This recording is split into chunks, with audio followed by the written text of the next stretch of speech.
Welcome to another episode of Multifamily Monday. My name is Jesse Grin. I'm the Vice President of Multifamily and Investments at Avison Young here in Northern Nevada. And just recently, I had another video where we discussed the difficulty of financing in this market from traditional lending sources. So that led me to the search of what I'd consider alternative or seller financing options. And in doing so, I really wanted to put together a multi-part series that encompasses all of the different vendors and strategic alliances that you need to have a successful alternative or seller financing option for your property if you decide to sell, or as a borrower, really what to understand of this process and knowing what it takes to go through the process to make a successful offer for seller financing to make the seller feel comfortable about doing so. And as such, just like every single time, this time I have a very special guest with me. Today I have Phil Dryden from Evergreen Note Servicing and Evergreen Fund Administration. And we're going to talk about a little something that I think really gets overlooked quite a bit, which is the actual note servicing side of the deal. Phil, thanks for joining me today. Great. Glad to be here, Jesse. Thank you. Absolutely. So tell us a little bit more about yourself and Evergreen, because it sounds like you have multiple divisions and you're all throughout the West Coast and Southwest and the South as well. We'd love to hear a little bit more about that. Yeah, Evergreen Note Servicing, we've been around since 1974. I've been with the company since 1985. And we started as an escrow company west of the Rockies, and in the South, a lot of the traditional note servicing companies originated out of title and escrow companies. And so that's where we got our origins, also with land developers up here in Washington. And once I got on board and took some of my experience in programming and so forth, we decided to expand the footprint of the company throughout the West. And we do so primarily by acquiring people who elected no longer to have this type of ancillary business at their title company. And so now with 5 offices in the Western United States, we're one of the biggest in the country for servicing private notes, seller financing, rentals, and so forth. And we've been enjoying it. It can be, of course, frustrating at times, but every year throws new curveballs at us, especially like this year. We've expanded our company just out of necessity to doing our own software. We actually do a loan servicing software for what this segment of the industry needs, because it is a specialized servicing process that we do. We do the fund administration to assist people who syndicate their funds to offer more loan products out to the private market. And we still do, up here in Washington State anyway, escrow work to close transactions.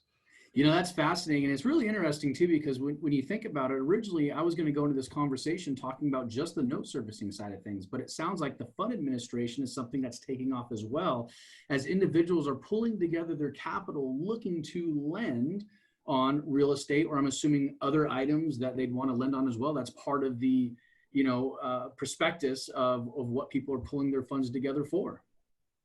Yeah, like what it does is it allows them to diversify to multiple properties. So now, instead of a broker putting 30 people and pooling their money into just one property where everybody's at risk for how that property and that borrower performs, the investors can put their money into a fund, and that fund can then loan on multiple properties. And it diversifies them out through multiple properties, multiple borrowers.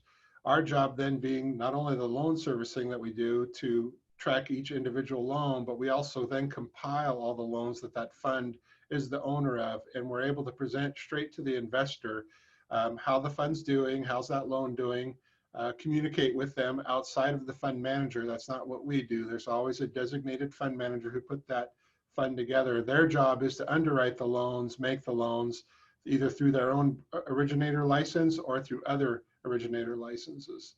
That's one thing we have shied away from in our years, is we don't originate loans. It's we leave that to the origination professionals. To the underwriters themselves, right? Yes. Yeah. So going back to the note servicing side of the business, right? Because I think this is where the majority of the clients that I'd be working with on the sale or purchase side of commercial real estate or multifamily, as an example, would fall into. So when you talk about note servicing, really just starting from the very basic, what does it mean? What does it entail? And why is it important for someone to have a third party servicer versus trying to do it themselves? Well, the most important aspect is just that, the third party oversight. So in most jurisdictions, we're holding original documents for the parties so that the borrower knows when they pay off that loan, they're not going to have to chase down a private individual that may have passed away, may not be able to be found. Also, the accounting is done by a third party. We're transparent. When someone makes a payment to us, they get a receipt by mail or email, whatever they elect right away. They can see visually what is going on with their loan each month. Annual statement also tells them how much taxes they paid, how much interest and so forth. So there's no surprises for them when they go to pay off, because unfortunately the horror stories you hear about private parties are they don't get a statement, they don't see how the loan's being calculated, and then they go to pay off, it's more than they thought, there's a disagreement and an argument. We're here to make sure that that doesn't happen to everybody. So in addition to that transparency we provide, we're also regulated. So we have regulators in here all the time, Michigan, Idaho, that's this current year we had. They're making sure we're calculating, in addition to our private audit firm, as a regulated industry, we're audited by a CPA firm, not only for our finances, but also that we comply with USAP, which is the Uniform Accounting Principles regarding loan servicing. So they do sampling on all of our loans, make sure that we're calculating interest and principal correctly and administering the loans correctly. So One of the basically, things, oh, go ahead, sorry. I was just saying, one of the things about private financing that's unique, that kind of gives us our niche in this marketplace, is it's all different. Every loan's different. You're not going to get two loans in a row that are due on the first with a 15-day grace and a 5% late charge. Everybody comes up with their own unique terms, and that's what we specialize in. Stepping back to really the process of working with a company like yours. Now, I know that there are onboarding forms, but what are some of the examples of what you need to onboard a lender or a borrower in wanting to work with you? Specifically, we want the security documents. We need to see what terms were set out between the two parties. We need a servicing agreement. That's where they hire us to officially do the work. And then obviously correspondence information. Where do we reach out to the buyer? Where do we reach out to the lender or seller? After that, when we get our forms involved, we can do things like auto pay and auto deposit for the loan proceeds to make it more convenient for the parties. But we do all that after we get the loan sent into us by typically title and escrow. They've closed the transaction, or the parties can do it themselves. We have some people that handwrite out their own terms. Another piece of business we always get is family members. They'll make loans between themselves. It keeps the parents from having to be the heavy and ask the children, where's that payment? We do that for them. We send out a late charge, et cetera. Fascinating. So in essence, the promissory note or deed of trust is typically already established and agreed upon before it gets to your hands. Yes, correct. It has to be closed or consummated by the parties before we can get involved. And then we review it. We occasionally will point out things that we're not allowed to handle, or we need the parties to submit additional instructions to us. Sorry, we have a train going by. You can tell it's live, right? I mean, we got the train going by here. I love it. Yeah. But it is after the people have consummated their loan terms. Uh-huh. So, it's interesting because you're not part of the formation of the documents and putting together the terms of the note, but I'm sure you come across some very interesting note terms. What are some examples of note terms that you're able to comply with internally, and some examples that you can't comply with internally, but you can still service the note, but it's on the seller or the borrower to comply with those different types of terms? Well, some of the things that we can handle, and we do on a daily basis, excuse me, is specialized terms. Like we'll have, this is one of the reasons we wrote our own software. It's one company that we also have is a loan servicing software. We have people that'll do 10 days, 10% late charge, fixed amount like that. Then it's a daily late charge on the day 11 and after. So our software has to account for multiple layers of late charges, default interest amounts, and prepayment penalties. One of the reasons that our industry, it's kind of difficult to operate at the same expediency that conventional lenders are. Like you can call for a payoff quote on your Wells Fargo loan. They take your information in and their computer can spit out a payoff. We literally have to reread the documents for special payoff provisions because people can come up with some of the most creative ways to do a prepayment penalty that actually say someone has to sit down and hand figure that out to be able to put it on the payoff quote. So we're doing that daily when we have payoff requests, making sure that we're following all those special terms. Some of the things we can't do are usually when it's related to outside data. Like sometimes they'll have a adjustable rate that's an index that's not like LIBOR, Okay. and we will not accept the responsibility of going out and finding that. We had a customer that had loan terms based on capital gains taxes, which we can't calculate because we're not CPAs. So we can still handle the loans. We just have to have the parties give us that information in writing when the event is triggered.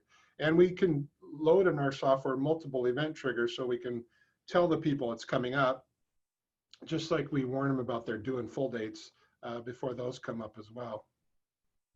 Fascinating. You know, it's funny that you mentioned the capital gains because guilty right here. That was one of my clients.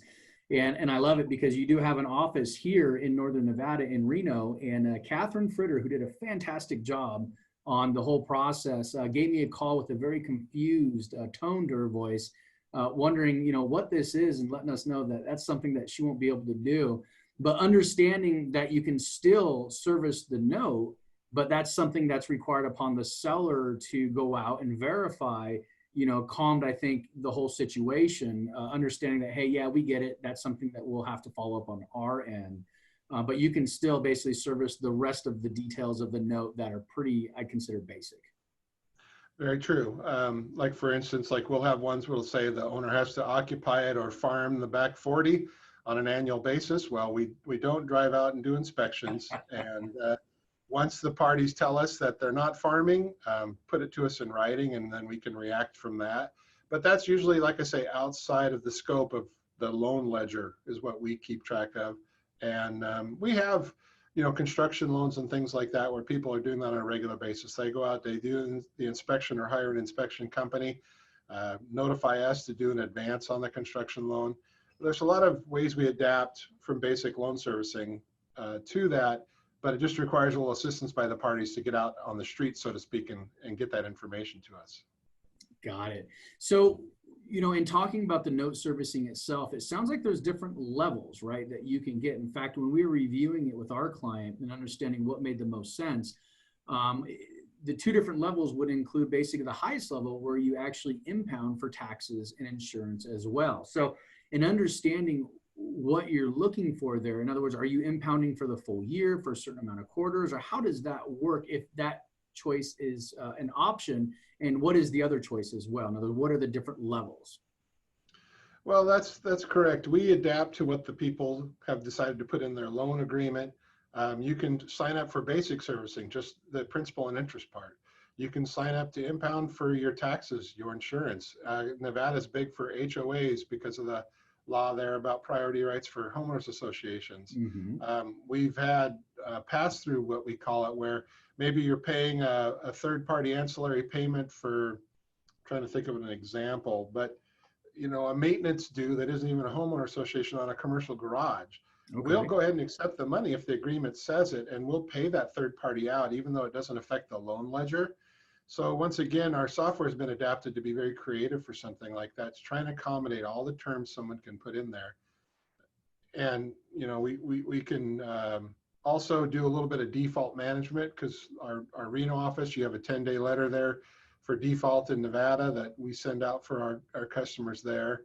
And yes, Catherine does a great job. She's been with us 16 years this year. So that's fantastic. So I think that's another reason really why I wanted to you know, have you join me on the video today is because, you know, Evergreen note servicing in yourself, I mean, you've been in this business for quite some time. I mean, when you want someone to service your note, you want someone that knows what they're doing, that's been in the business for a long time, that's very fair on pricing and very quick to get the deal done depending on when, you know, we're closing with escrow and title. And I think what's nice as well is that, like you said earlier, you're not a direct competitor to the escrow and title companies. In fact, you're purchasing these particular, I don't know, what would you call them? Not necessarily entities, but particular servicers that do these at escrow and title? yeah, correct. Technically, the industry calls it mortgage service rights, which Okay. is where you own the right to service a mortgage, and we acquire those. We've had a few in North Nevada where title and escrow companies, they do it as an ancillary service to accommodate a customer. But a lot of times they find out there's more work to it than they thought, or they have turnover because they tend to give it to the less trained people sometimes in the office, and it just becomes a headache. So you're correct. We don't do title and escrow in Nevada and in Arizona and California where we are have our footprint. We just do the loan servicing, and often we find ourselves partnering with title companies to provide that service, and sometimes acquiring their divisions because frankly they just got kind of tired of doing it. Sure. And it's like a lot of things, it's our specialty. It's all we do, so obviously we get good at it. Well, it should be an exciting time moving forward because, like I mentioned in the beginning of the video, really when you look at the traditional lending sources that are out there, it's getting far and few between on who's offering decent rate loans. So I do feel like we're going to see more of the seller financing, the alternative financing industry really starts to take off. And you being in the field that you're in, I think would be a huge benefit to that. So that's fantastic. And if anyone wants to try to reach out to you or to the company itself to inquire more about your services, how do they go about doing that? I start with our webpage, which is www.notecollection.com, and that's got a listing of all our offices and our forms for doing a setup. You can reach us through email at mail@notecollection. And it doesn't matter if you've got one loan or 1,000. We'll welcome you as a customer. That's something else that a lot of the banks can't accommodate because they don't really want to service one loan for a customer. But that is what we specialize in, one customer at a time.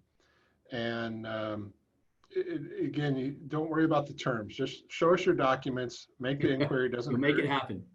Yeah, and sometimes, like you found out, we can say, yes, we can handle this first 3 steps of this loan, but you need to help us out with step 4 and 5, and we'll put that under our agreement and make sure everybody's clear about it.